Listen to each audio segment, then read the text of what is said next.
কই যাইতাছো তুমি? জায়গা ঘুরে দেখছো না কি আমি কেমন আছি, যাইতাছি ঘুরতে লিগা।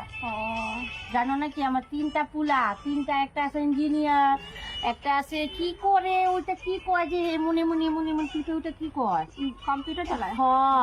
আর একটা এই যে কানের মধ্যে হেডফোন নিয়ে এখানে যে গলা বুকে যে চেক করে ওইটা ডাক্তার। ওইটা আছে বুঝছো। এগুলা তো আছে ঠিকই আছে। মামি আগে তুমি নিজের পায়ে তো দাঁড়াও। নিজে পাও তো দাঁড়াইছি, আর কার পাও দাঁড়ামো? 3 পুলাপান জন্ম দিছি, কত কষ্ট করে পড়াইলাম লিখাইলাম, আর ধরো আপন পাও দাঁড়াইয়া থাকলাম নাকি? সব সময় শখ মাইরা মাইরা পুলাপানটা পড়াইছি জানো। হায় কপাল সব করে। আরে ব্রেনলেস মহিলা, তোমারে আমি উল্টা কই নাই, তুমি তো আমার পায়ের উপরে দাঁড়ায় আছো। ও এইটাই কইতাছো। তুমি নিজের পায়ে দাঁড়াও। তুমি কি যখন যেটা কইতে পারো না, তুমি কি করো তোমার পুলাপান কি, এইটাই আমি কইছি। কপাল কইছি তোমারে নিজের পায়ে দাঁড়াও, তো তুমি আমার ছেলে এইটা, আমার ছেলে ওইটা। না, আমার ছেলের জন্ম না তো কম হইতো, এখন তুমি জিগাইছো তোমার পাও দাঁড়াও, আমি কেলি আমার বুড়া কালে আপনার পাও দাঁড়াও। আমার পায়ের উপরে দাঁড়ায় কথা এখন ওইটা তো আমি দেখি নাই নাকি, আমার এখন আমার সময় হয়ে গেছে, বুড়া হয়ে গেছে ঠিক বুঝছো। আছে, আমি যাই। যাও।